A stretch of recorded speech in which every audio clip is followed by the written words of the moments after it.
guys, and welcome to the DBGA podcast, a podcast where we interview top level executives inside leading and growing companies in the e commerce industry. Excited to have our guest today, Aaron Zagha. We'll be diving into his story and a little bit about what his company does and some engaging insights into the home goods industry. So I'll go ahead and kick it up to you, Aaron. Could you please introduce yourself and tell a quick snippet of your story and your background prior to working at Newton? Sure. So I am currently the Chief Marketing Officer at Newton. We are one of the larger D2C baby and kids sleep products companies. So we focus on crib mattresses, bassinets, play yards, kids mattresses, and even pet beds. Prior to working at Newton, my career was kind of split. The first half was in investment banking and finance, and the second half was in e-commerce and startups. Okay, got it. Thank you so much for sharing. And so, um, how did you really got? I mean, you kind of touched upon this, how you got into this industry, but what is about your job or industry that you're passionate about? Yeah, so I should add that I've been with Noon about 5 years now, and before that, the founder and I had known each other for years. And as both of our careers basically pivoted towards e-commerce, we stayed in touch. He asked me to do some advisory work. I started helping out Newton a little bit. It worked out well, and then he eventually recruited me over full time. And a couple of things I really loved about Newton. The time I came across the company was a perfect parallel to my own life. I was literally just in the process of having a baby, and a friend was recommending things to put on the baby registry. And the day that I got the job offer from Newton, he called me and he's like, "Oh, don't get that mattress that I put on the registry. There's actually this better one. It's way better. It's called Newton Baby." And I'm like, "Oh my God, that's the company I'm going to work for." So it was a really interesting parallel. So that was one thing that just I related perfectly to the subject matter at the time that I started working with Newton. And the second thing that I really loved about Newton, very specifically, is that our products give parents peace of mind. They really are differentiated and safer than most of the products on the market. And it's incredibly heartwarming to hear from parents. And it's almost unanimously positive about how we give parents peace of mind, knowing that our products actually reduce suffocation risk. And I had been coming from the online flower business, where the only times we heard from our customers was when they were really upset with us. Going to Newton, where we're the top rated product in the entire industry, 4.9 stars on Amazon, and every review is just like wildly thankful and praising and really people passionate about the peace of mind that we're really giving them. So it's been really nice, that pivot into this corner of the home goods industry, and specifically working with first time parents who are going through quite a lot and need some guidance and are appreciative when they come across high quality products. Thank you so much for sharing this. That's very, very interesting. And so, you've been in this industry for a while now, and also as a parent. Um, what are the current trends in the market that you are aware of? What winds are blowing? What are you noticing? Yeah, I mean, I don't know that any specific trends to home goods are happening in any different way than other things that other e-commerce companies are experiencing. So the first thing that jumps out is, of course, rising CPMs and rising costs to advertise. It was the opposite last year when CPMs were down. This year, they're back up to records. It's something that everyone's grappling with. Everyone's talking about it nonstop. um, I think that at least in our case, those rising CPMs generally have been at least offset, if not more than offset, by improving algorithms from the big ad players. So certainly Facebook and their targeting has been better than ever. Google's always the same, and TikTok's improved quite a bit, and generally in line with the rise in CPM. So, if anything, we continue to see improved efficiency. But no matter what, if you don't have it dialed in, and if you're not paying a lot of attention to attribution and marketing efficiency, I think those rising CPMs could be a real challenge, and it's something that just everyone's having to grapple with right now. Yeah, definitely. Definitely agree with this. And that's definitely something that I hear a lot too. Um, Now, I would love to learn more about your company. So, could you tell me about your company and what products are over at Newton? Sure. So Newton was founded almost 10 years ago now to really commercialize a brand new kind of mattress technology. The core of the mattress itself looks like ramen noodles before you put it in the water. So it's basically yogurt cut material woven into threads and woven in a 3D structure that makes the core of the mattress. And there's two really cool things about the material that we use, and it's completely differentiated versus all the other stuff on the market, like foam or springs. The two things is that number one, it's mostly air. It's 90% air by volume. So that really enhances breathability and effectively reduces suffocation risk, which is a big deal for babies, especially when they start rolling over. If they can't turn back over, there's some suffocation risks. And then the second really cool thing is that because it's made from yogurt cut material, you can actually wash the inside of the mattress, which, when you think about it, babies are kind of gross. Diapers often leak, and very few other products are washable. And because you can actually wash the inside of the mattress, it's by far the most hygienic product out there. Um, and it has the same parallels, especially for kids' mattresses, which we now make for potty training. Being able to wash the inside of the mattress is a big deal. And pet beds also. And so we launched the same material throughout all of our sleep related products. And so, yeah, it's now crib mattresses, kids mattresses, bassinets, pack and plays, pet beds, and sheets, and some other soft goods that are related. Okay, very interesting. Thank you so much. And I feel like you kind of touched upon this already, but I really want to give you the chance to really dive into this topic and share what unique value do Newton products bring to your Yeah, customers. there's another big one I forgot, which is that because all of our products are washable, they can be reused really almost forever. So instead of having a crib mattress that's kind of disgusting by the end of the time the baby's using it and grows out at 2 to 3 years old, it's continually washed and basically brand new every time it gets washed. So it's much more sustainable. You're not throwing out a mattress and buying a new one for every kid. We've had people use the same mattress for 5 kids in a row. It's really much just a much better sustainability story there, because they stay out of landfills. And then the second thing is that the material inside the core itself is recyclable. So it's one of the only, maybe the only fully recyclable product on the market. So it really has a nice green story, and the whole sustainable thing is something that we really pay a lot of attention to when designing our products at Newton, both into the products themselves, and then we have a giant ocean plastic cleanup program. We've already removed more than 1 million pounds. I think we're up to 1.3 million pounds of plastic, from a site we have in Indonesia where we work with local fishermen to remove ocean-bound plastic. Yeah, That's sustainability amazing. is a big That's deal for amazing. us.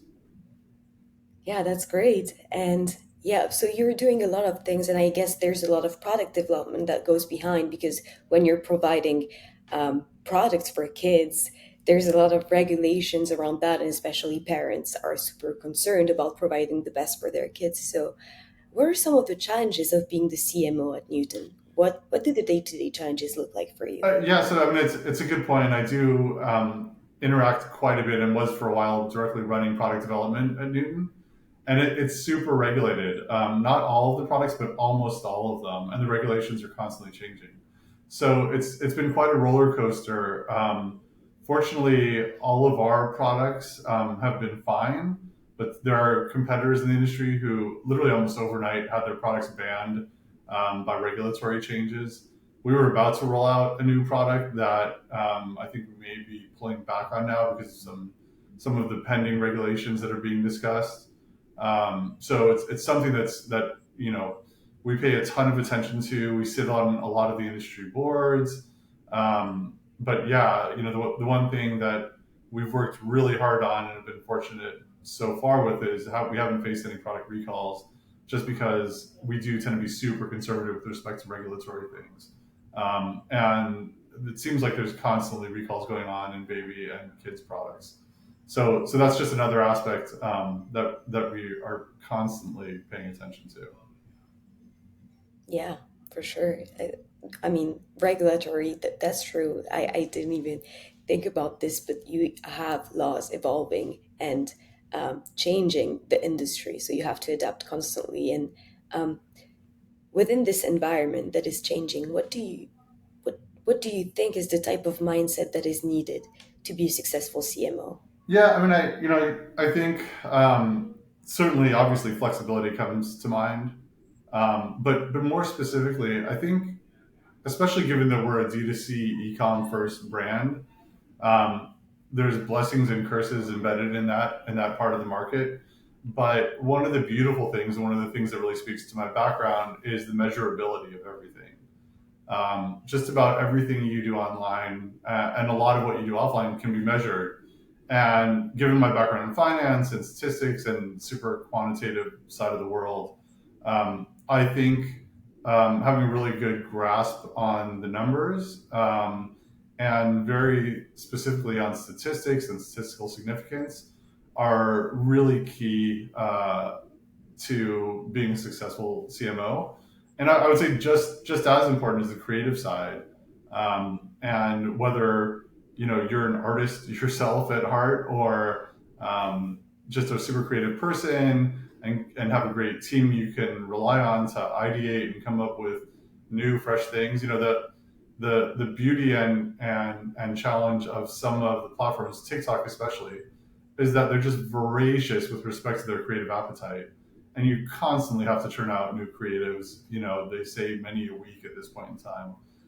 It depends a little bit on what industry you're in. Our entire customer base turns over every couple of months because that's when women shop for babies. But no matter what, you have to just constantly churn out creative, and having a good and productive creative team or partner or skills yourself is the other half of being a good CMO, I think. Thank you so much for sharing this. Now I want to transition a little bit into a different topic because, as you know, we're a data analytics company. So I'm always curious to hear about other people's experiences when it comes to data in the industry. So for you, how does data really influence decision making and strategies in the home goods and e-commerce industry? Yeah, I'd say it's been a bit of an evolution as we've kind of grown from a small startup to more enterprise grade. In the earliest days, we couldn't afford analytics besides GA maybe, and so it was really me and an Excel spreadsheet doing a bunch of regression analysis, trying to understand the impact of our media mix, and effectively doing small scale media mix models myself, which was insanely labor intensive and probably not all that accurate, but it was the best that we could do. And then as we grew a little bit more, we hired an MTA, multi-touch attribution vendor, and worked with them, and really started incorporating data-driven attribution. And then as we've grown even larger, we've moved more towards media mix modeling, and there are some really exceptional new vendors in the space that effectively give you an in-house data scientist with which to create and structure true incrementality tests. So we're working with House right now. They've been an amazing partner, and now we're really much more incrementality driven from an analytics standpoint than anything else. We find it to be much more reliable. But it's really been quite an evolution. And I think at the end of the day, you just kind of have to do the best you can with whatever resources you can. But again, the beauty is just about everything is measurable one way or another, whether with incrementality or time series testing. And one of the things that I love most about e-commerce is that it's constantly changing. So, maybe last year TikTok was working amazingly well and, more scalable than Facebook, but we found that that's reversed again this year. So you constantly have to be testing and iterating and then retesting and making sure, especially as the ad platform algorithms change and Google moves everything to fully algorithmic, and it's just constant test, learn, iterate, and that's something I like. It keeps me on my toes and definitely keeps me from getting bored, which was a challenge in a lot of other jobs. Definitely, definitely. And can you elaborate a little bit on this topic and share some insights on the role of data analytics and understanding consumer preferences and trends within your company? Sure. I mean, I can give you some specifics. So some things that we found through analytics and specifically incrementality testing have been incredibly counterintuitive and contrary to industry wisdom. So, for the past, I don't know, 15, 20 years now, the tried and true approach is always make sure that you're the number one bidder on your brand searches on Google. Like, don't let your competitors steal your business, and that may still be true for some people. But House recommended we test it, and it's something that would never have occurred to me to test. We spend a lot of money. We're the number one player in our niche, and so we spend a lot of money, or we did spend a lot of money bidding on our own brand and defending that territory, the number one search result spot on Google. And when we ran a fairly big incrementality test, we didn't see any incrementality from that placement at all. And it was shocking. It was crazy, completely counterintuitive, contrary to industry wisdom, but ended up saving us a ton of money. And it's a case where we were really able to lean into analytics and rely on them and get incredibly more efficient as a result. And that's just one of the 25 tests we've run over the past 6 months, I'd say, which has had a really outsized effect and improvement on our marketing efficiency ratio. Thank you so much for sharing this. That's very interesting. Now I'm curious. What are your projects? What is your vision for the next 12 months? Yeah, so this year is kind of unique. We don't have any new major product launches coming out, a couple smaller ones. And we're really pretty saturated in terms of the number of impressions we serve. We have a limited customer base, which is basically pregnant women. And there's only 3 million of them in the country at any given point in time. We're already serving 50 plus million impressions a month, so probably serving too many impressions as it is. So finding pockets of growth has really been our challenge this year. And then the flip side of that, which is doing so more efficiently. So just like for Meta, this really for us is the year of efficiency and really honing our spend, getting laser like, cutting out wasteful spend, reducing excessive frequencies in various platforms, retesting platforms to make sure that they are actually driving incremental business, and then potentially finding some new channels to sell our products, and really kind of eke out those further market share gains where possible, and make sure that we're doing so more efficiently from a marketing spend perspective. That's our goal for the year. Got it. Got it. Well, a lot of exciting things coming then. Thank you so much for sharing. Now, I have a last question. It's a loaded one, but I like to ask it at the end. I think it's a good way to wrap things up. What are some of the most important things you've learned in your career? It's a big question.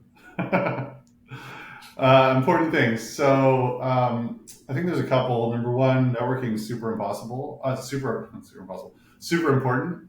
I think as good as you are and as smart as you are, getting outside ideas and bouncing ideas off other smart people is super important and has really allowed me to become better at my own job. So I think networking is one. And then number two, and this kind of ties into what I was talking about before with some of the tests we run. Always challenge your ideas. Make sure that you're challenging anything that you've held as absolute truth. Make sure every once in a while you kick the tires on it a little bit. Things change, especially in this business, and they change really quickly.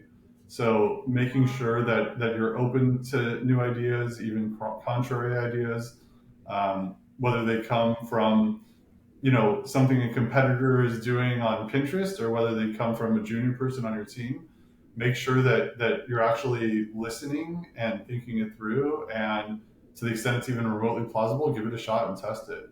And then the third is I think just constantly be focused on collecting whatever data you can and making sure it's significant and acting upon it. Don't just let it sit there. Make sure you're acting and using whatever data you have at your fingertips. Couldn't agree more. Couldn't agree more with this. And yeah, thank you so much for sharing this advice. And thank you so much for coming on the podcast. Now, for the people that are listening or watching and that want to reach out to you, where can they find you? LinkedIn. LinkedIn's perfect. I tend to answer all my messages. Okay, perfect. So I'll put your LinkedIn in the description of the video for the people that want to reach out to you. And yeah, thank you guys so much for watching. Don't forget to like and subscribe. And we hope you guys have a great rest of your day. Take care. Thanks, Rachel.